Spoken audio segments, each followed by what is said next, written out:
Halo guys, bertemu lagi dengan saya Andi Rumi di Army Vlog dan hari ini saya berada di sebuah pasangan dan punya YouTube juga di Belanda. YouTube-nya keren. Nama YouTube-nya apa, Mbak? Ini Nathan. Ini Nathan. Ini Nathan. Ini Nathan.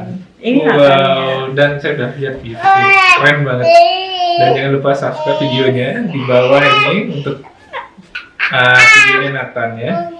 Dan kali ini saya akan bincang-bincang dengan Mbak Eni dan Kang Erwin. Kang Erwin. Jadi saya adalah seorang lulusan arsitektur dari salah satu universitas di Indonesia dan saya Kang Erwin juga lulusan dari sebuah universitas di Belanda di Ruhr tepatnya untuk master ya. Dan mempunyai profesi sebagai project manager untuk bendungan sistem irigasi. Jadi untuk mengontrol pekerjaan-pekerjaan yang ada di Indonesia. Nah kali ini saya mau hal yang saya terpikirkan oleh saya itu adalah model rumah dan seperti apa sih bentuk rumah yang ada di Eropa. Saya sudah mencari beberapa literatur yang ada di Eropa dan khususnya di Belanda. Yang jadi tanda tanya itu adalah kenapa semua rumah di Belanda itu dinding luarnya itu ekspos batu bata. Ini kan dengan kalau di Indonesia kan banyak model-model misalnya. Sedangkan ini di sini cuma batu bata dan ya lebih ke modelnya Art Deco kali ya atau lebih ke lebih simple atau mungkin ya lebih simple untuk desain-desain.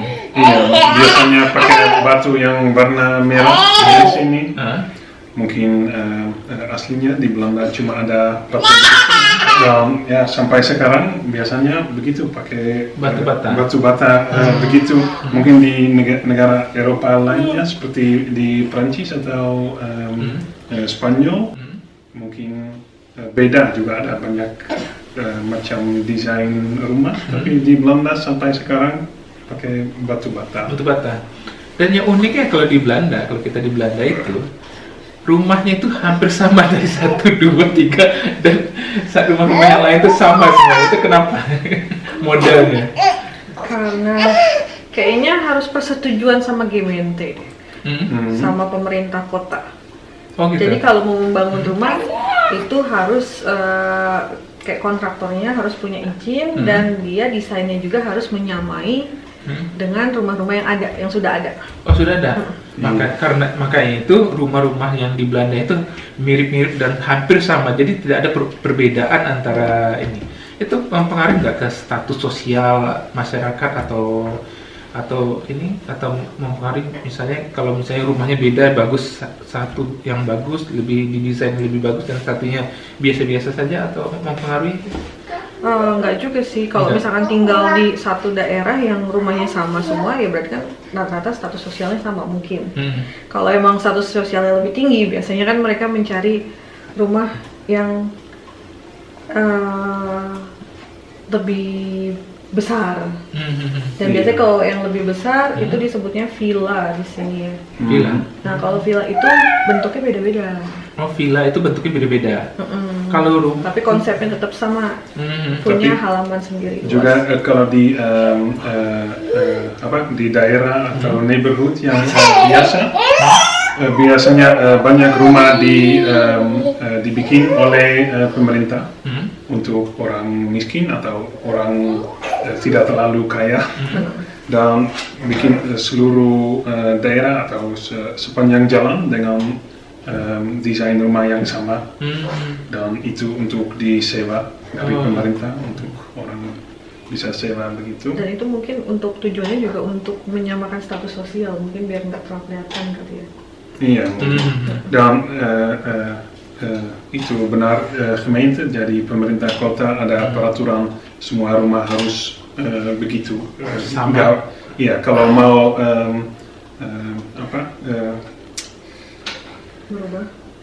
kalau mau merubah rumahnya sendiri nggak boleh dulu ke pemerintah kota dulu. Harus minta izin untuk merubah rumahnya sendiri.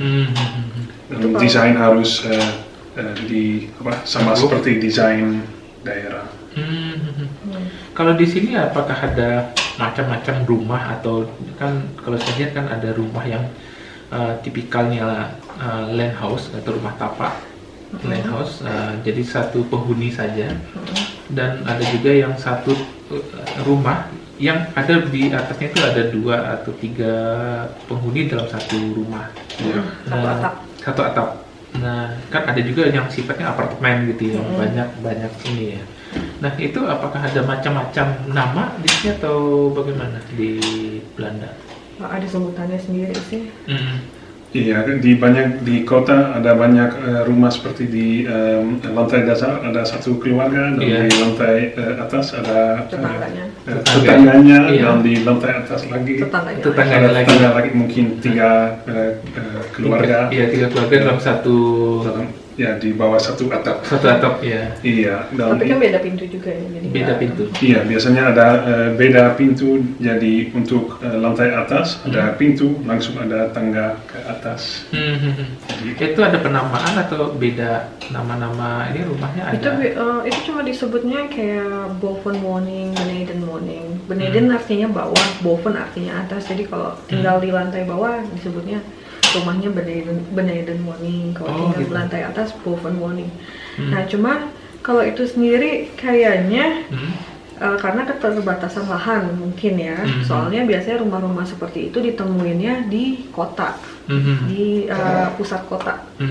Nah, kalau pusat kota kan otomatis harga tanahnya lebih mahal. Kalau begitu kan mereka share harga tanah, mereka share satu atap. Nah, kalau misalkan rumah yang land tapak sendiri, berarti harganya lebih mahal. Dan ada juga yang tadi saya pernah saya sebut sebelumnya villa, itu kan yang paling mahal di sini karena dia punya halaman yang sangat luas dan dia nggak dempet. Rumahnya berdiri sendiri. Rumahnya berdiri sendiri, nggak dempet sama tetangga. Dan itu pun biasa harganya pasti mahal dan biasanya itu di luar kota, di desa atau di pinggir kota. pinggiran karena di kota sendiri nggak ada lahan seperti itu. Kalau misalkan Mas atau yang lain nemu rumah besar berdiri sendiri Di dengan tengah halaman kota. besar di tengah kota, berarti itu orangnya sangat kaya. Oh, sangat Sangat kaya. kaya.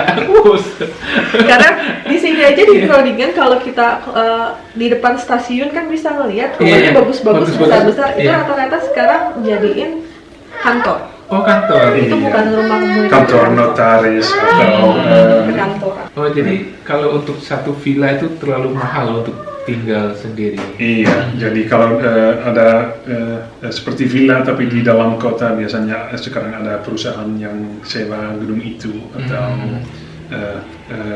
mungkin ada dibikin sebagai tidak satu villa tapi beberapa apartemen di dalamnya.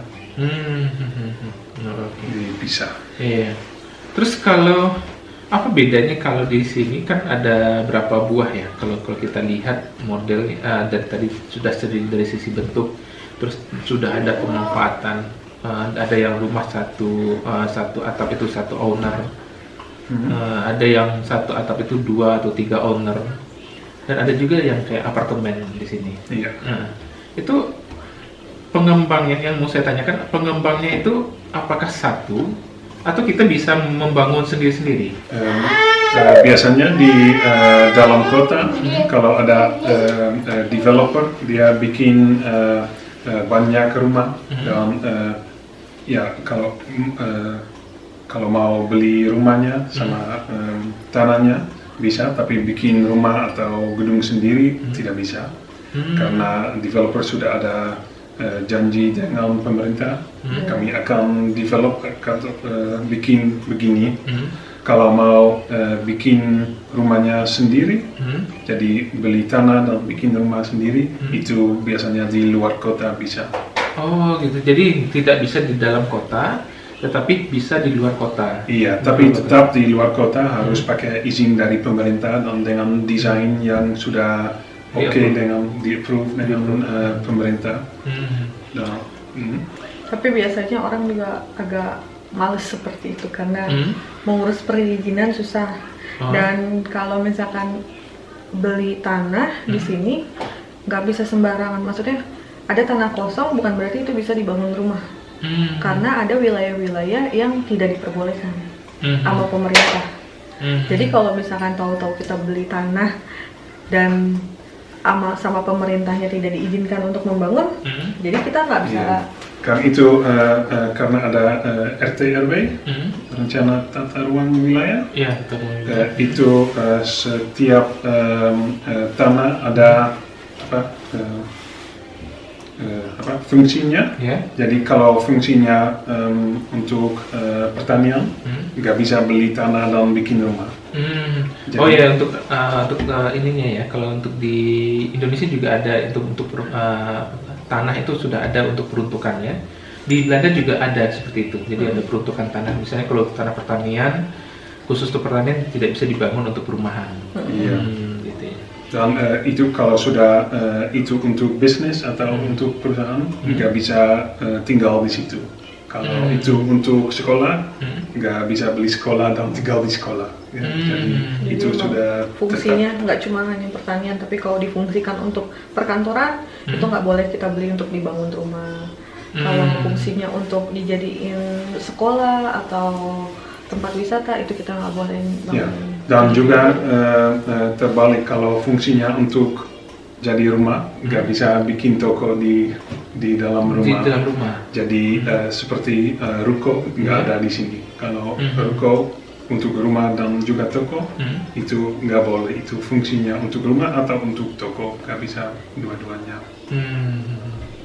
Tapi kalau misalnya saya lihat mulai dari bentuk, mulai dari peruntukan orangnya, itu hampir tidak kentara rumahnya, atau tidak terlalu diskriminasi antara rumah si kaya dan rumah si miskin ya.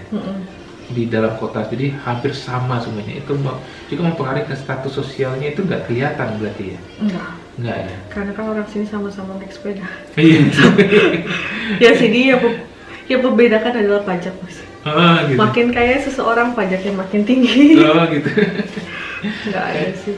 Tapi lebih enak di sini, jadi semuanya rata. Iya. Jadi nggak terlalu kelihatan atau timpang antara si miskin dan si kaya ya.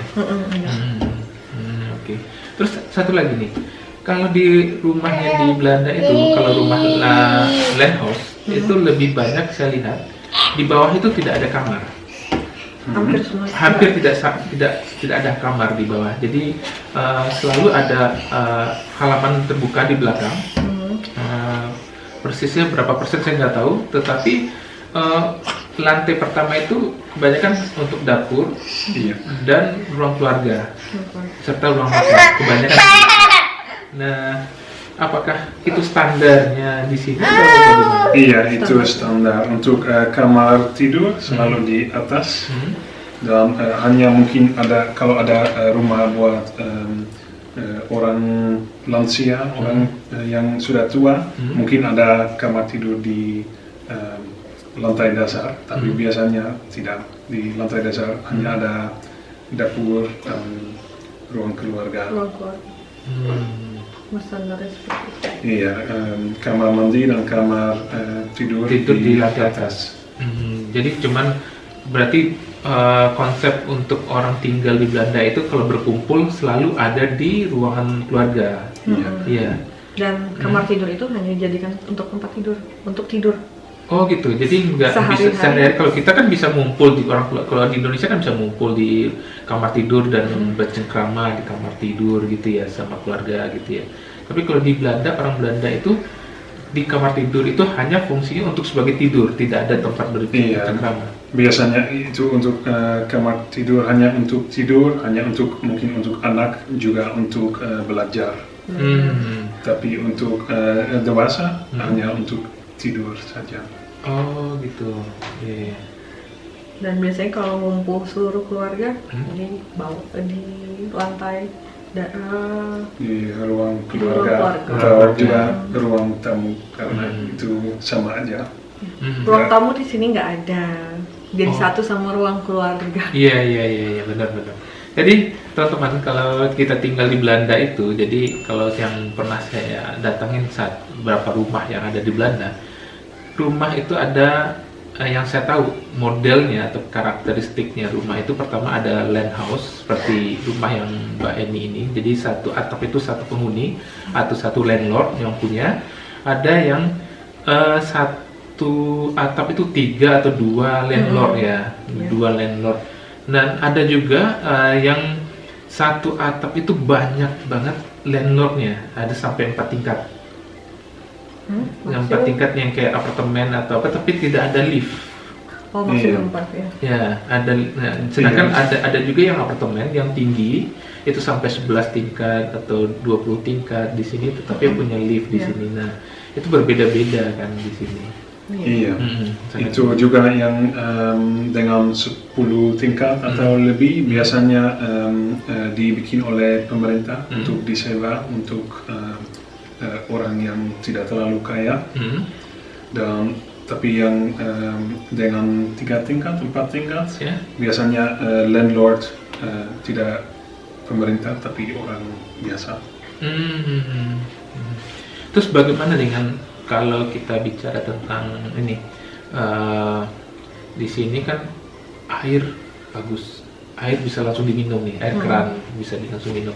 Terus pembuangannya nih, kalau di Indonesia kita pasti kan ke pembuangan air mandi cuci kakus, itu kan ada satu saluran atau septic tank namanya di Indonesia. Sedangkan kalau di sini nggak ada septic tank. Nggak ada. Mungkin septic tank hanya ada di daerah kampung kecil atau yang di luar desa, di luar kota, untuk mungkin rumah petani yang ada septic tank. Tapi di kota ada sewer system, jadi saluran pipa.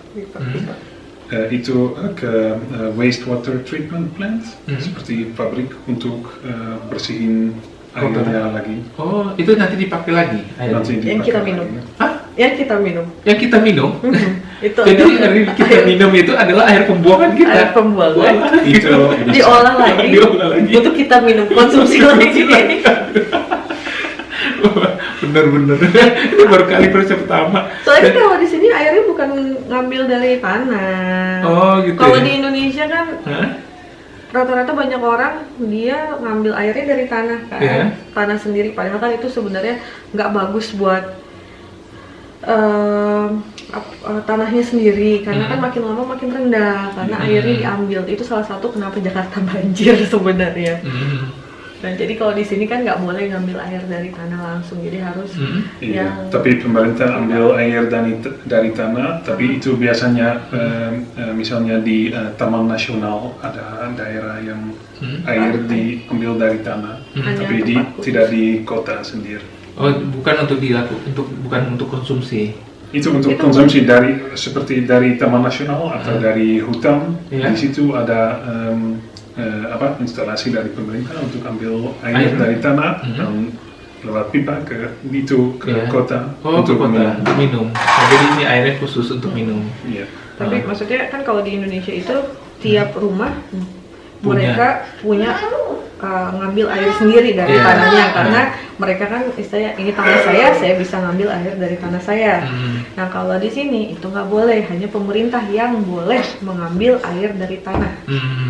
Gitu. Jadi kita nggak boleh untuk pribadi itu nggak boleh. Individual tuh nggak boleh, hanya pemerintah yang boleh. Gitu ya. Bedanya. Oh, ini udah banyak sekali perbedaan antara Indonesia dan Belanda ini.